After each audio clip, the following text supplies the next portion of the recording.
Assalamualaikum warahmatullahi wabarakatuh. Alhamdulillah, salatu wassalamu ala rasulillah, amma ba'd.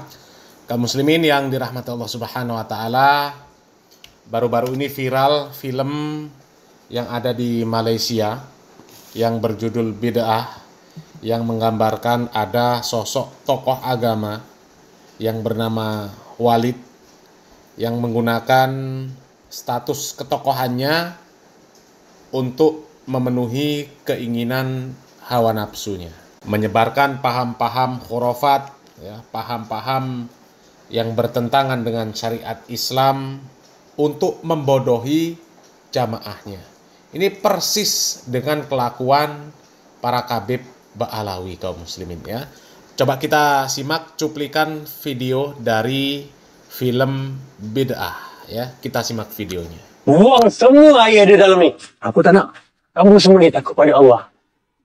Atau nak taat pada perkara-perkara bid'ah ni. Ini bukan bid'ah. Minum air mandian manusia ni yang tak ada keberkatan langsung dalam ni. Kau cakap bukan bid'ah. Dalam Al-Quran pun tak mengajar semua benda ni. Rasulullah pun tak mengajar umat dia minum air mandian begini. Buang air. Kami mendapatkan berkat dari musyrik kami. Bukan orang sembarangan. Kalau kami tak taat pada musyrik kami, pada siapa kami nak taat?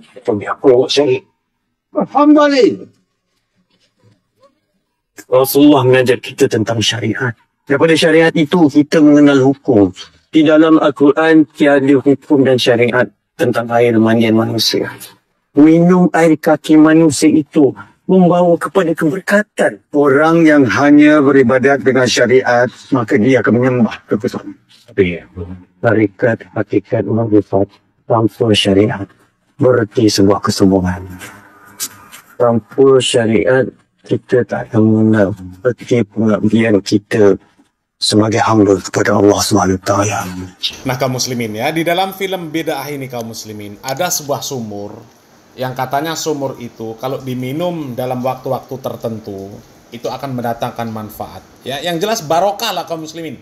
Ya, karena sumur itu ya na'udzubillah min dalik ya digambarkan itu ya menjadi tempat penampungan air bekas mandi, bekas ya bersuci dari ya tahu sendiri lah kaum muslimin ya. BAB ya, buang air kecil, buang air besar ya, itu bekas bersucinya orang yang ditokohkan sebagai tokoh agama. Sehingga bekas-bekasnya itu dianggap barokah ya. Naudzubillah min dalik ya. Itu persis kelakuan Ba'alawi kaum muslimin. Persis. Ya, persis. Dan itu sumurnya gratis kaum muslimin sepertinya ya, nggak bayar kayaknya. Sementara kalau Ba'alawi itu lebih parah lagi kaum muslimin. Bayar. Bekas siwak Bahar Smith, bekas siwak kaum muslimin. Bekas siwak dilelang sama Bahar Smith. Ya, ada yang beli, ada. Ya, modusnya apa? Barokah, bekas Habib, bekas zuriat Nabi. Modusnya kan seperti itu. Roti bekas gigitan Habib dijual. Laku. Alasannya apa? Barokah. Ya. Bahkan ada lagi kaum muslimin. Na'udzubillah min dalik. Ini juga menjijikkan kaum muslimin. Ya. Sekaligus ini dawir. Ya. Bohong. Ya. Ada Ba'alawi yang cerita. Katanya tisu bekas elap keringet. Ya. Tisu bekas elap keringetnya Umar bin Hafiz. Katanya laku 200 juta kaum muslimin. Ini tisu, berapa harganya tisu ini? Tapi kalau sudah dilapkan, diusapkan ke mukanya Umar, 200 juta ditawar semua. Tisu bekas elap keringatnya Umar bin Hafiz katanya laku 200 juta. Mana buktinya, mana? Hah? Itu jelas kedustaan yang besar kaum muslimin ya. Cuma mukibin yang sudah akut ya. Kami kadang-kadang pengen ngomong ya tolol lah kaum muslimin ya. Cuma mukibin yang tolol yang percaya kalau tisu bekas elap keringatnya Umar bin Hafiz itu laku 200 juta. Itu cuma mukibin yang tolol yang percaya. Bahkan banyak sekali doktrin-doktrin ya, cerita-cerita khurafat dari kalangan Ba'alawi yang sebenarnya ya lebih parah daripada apa yang ada di dalam film Bid'ah tersebut kaum muslimin ya. Makanya ada Ba'alawi yang merasa tersinggung, merasa sakit hati dengan adanya film Bid'ah tersebut kaum muslimin ya. Ada seorang Khabib dari Malaysia yang dia mengatakan film bid'ah tersebut menyudutkan ulama dan Habib katanya.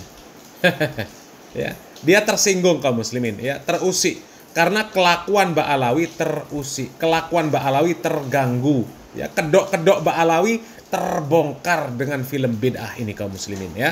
Coba kita lihat, ada video dari seorang Habib Mbak Alawi dari Malaysia yang menyatakan bahwa film bid'ah ini menyudutkan ulama dan habaib. Ya, kita simak videonya. Upaya-upaya untuk merendahkan derajat para ulama. Digambarkan juga dengan film-film dengan pakaiannya ulama, ya kan? Kemudian perangainya ifrit, yang perempuan macam-macam. Jadi orang akan terbaca, oh macam ni ya orang pakai serban ya, oh macam ni ya orang pakai tasbih ya. Killing of character. Satu kekejaman yang terancang untuk menjauhkan orang Islam daripada orang-orang yang berilmu dan kadang-kadang yang diambil nasihat dan dakwahnya. Faham dong? Walihada, walaupun tidak dinafikan adanya orang-orang seperti itu, ya memang ada orang kadang yang pakai serban yang tipu, yang pakai serban main perempuan umpamanya, yang pakai tie main perempuan ada juga, yang pakai coach main perempuan pun juga ada juga. Jadi Habib ini menganggap bahwa film bid'ah tersebut kaum muslimin itu adalah upaya untuk menyudutkan para ulama, ya, dengan menggunakan pakaian-pakaian ulama, ya, pakai jubah, pakai tasbih, pakai tongkat dan sebagainya, ya. Akan tetapi kelakuannya tidak mencerminkan seorang ulama, ya. Disebutkan oleh Habib ini itu adalah upaya untuk menyudutkan para ulama, padahal bukan. Justru film itu menggambarkan ada ulama-ulama yang kelakuannya nggak bener, ya. Mereka berpakaian seperti ulama, bergaya seperti ulama, bahkan mengaku zuriat Nabi Muhammad SAW, tapi menggunakan hal-hal tersebut untuk memenuhi keinginan hawa nafsunya, untuk membodohi masyarakat, untuk membodohi kaum muslimin, dan itu realita, itu dilakukan oleh para Habib Ba'alawi. Makanya ya Habib ini tersinggung kaum muslimin. Ya, kalau dia nggak pelaku nggak mungkin tersinggung kaum muslimin. Kalau nggak pelaku nggak mungkin tersinggung. Yang tersinggung itu biasanya pelaku. Ya, ya sekarang cobalah. Ya, ada penceramah yang membahas tentang dosa mencuri. Ya, tapi dia berceramah di hadapan orang-orang yang nggak pernah mencuri, bukan pencuri. Maka yang mendengar itu nggak ada yang marah, nggak akan ada yang marah. Ya. Berceramah menjelaskan tentang bahaya mabuk, dosa mabuk, ancaman bagi orang yang pemabuk, ya. Kemudian pezina, ya. Ketika dia berceramah di hadapan orang-orang yang bukan pemabuk, bukan pezina, bukan pencuri, maka nggak akan ada yang marah. Sekeras apapun dia sampaikan tentang hukuman bagi orang mencuri, orang yang mabuk, orang yang berzina, nggak akan ada yang marah. Tapi coba berceramah di depan orang yang mabuk, orang yang mencuri, orang yang berzina, orang yang berjudi, ya. Antum sampaikan tentang bahaya, tentang dosa, tentang hukuman bagi orang yang mabuk, yang zina, yang mencuri, yang berjudi. Marah dia. Pasti marah, nggak terima. Ya minimal mereka akan melontarkan, alah, sok suci. Ya, minimal seperti itu kaum muslimin. Ya. Tapi kalau berceramah tentang judi, tentang zina, tentang mencuri, tentang mabuk, ya, di hadapan orang yang tidak melakukan perkara-perkara yang seperti itu, maka nggak akan ada yang tersinggung. Jadi Habib ini tersinggung karena ya memang para Habib kebiasaannya seperti itu. Pakai jubah, jual nasab, ya, cerita-cerita khurafat disebarkan. Tujuannya apa? Untuk memenuhi keinginan hawa nafsunya, ya. Bahkan yang lebih parah kaum muslimin, ya, pernah diceritakan oleh Profesor Manahem Ali bahwa di Madura itu ada Habib ini, ya, yang dengan doktrin-doktrinnya yang sangat luar biasa, akhirnya dia bisa meminta istri mukibin. Coba, istri Mukibin bisa diminta dengan alasan barokah. Ya, coba ya, kita buktikan lah ya, kita tampilkan videonya ya, biar nggak disebut fitnah ya. Kita lihat videonya. Tafadhol. Di Madura itu sudah biasa. Maksudnya biasa dalam hal apa ini? Begini, Madura itu memiliki karakter yang menjunjung tinggi marwah. Bila ada istrinya diganggu oleh orang lain, maka sang suami itu rela untuk mati, yang disebut dengan carok gitu kan. Iya. Ya, Ya, saya kira Madura ini. Mas Pras kan orang Madura. Doktrinnya Itu harga diri kan? harga diri. Jangankan diambil, diganggu saja, itu sampai lebih baik nyawa. putih rela mati dengan carok itu. Tapi karena ada seseorang misalnya Benar. mengaku Habib, dan memang wajahnya itu wajah Arab mengaku Habib. Dia mengaku ya. Ada suami istri misalnya. Suami istri nih. Kemudian si Habib ini misalnya Oke. meminta istrinya. Istri Itu orang dalam diminta. arti diminta, ingin dinikahi. Maka sang suami ini Ya, mau bisa. menceraikannya dulu, Oh. setelah itu menikah sama ini. Dengan alasan apa? Kalau kamu nanti menceraikan istrimu dan istrimu menjadi istri saya, kamu dapat syafaat dari Nabi Shallallahu Alaihi Wasallam.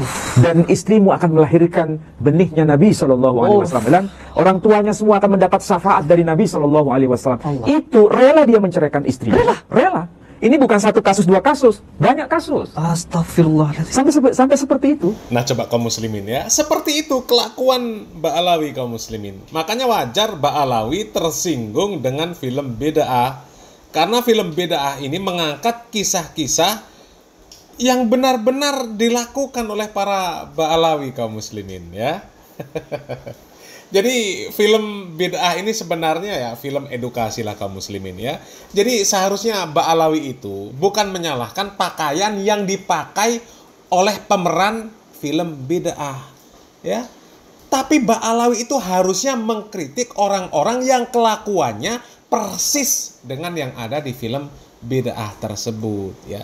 Itu pun kalau Mbak Alawi waras ya. Ya mungkin ada yang waras, cuma yang waras itu kalah dengan yang nggak waras. Prosentasenya yang nggak waras 99,9%, yang 1% yang waras. Yang 1% ini nggak punya power untuk melawan. Ya jadi ceritanya Mbak Alawi tersinggung dengan film Bid'ah ini kaum muslimin ya. Ya mudah-mudahan Mukibin yang sadar ya. Kalau Mbak Alawi nggak sadar ya terserah. Yang penting Mukibin sadar ya. Nggak lagi diperbudak oleh Mbak Alawi. Salam waras, salam akal sehat, barakallahu fikum. Wassalamualaikum warahmatullahi wabarakatuh.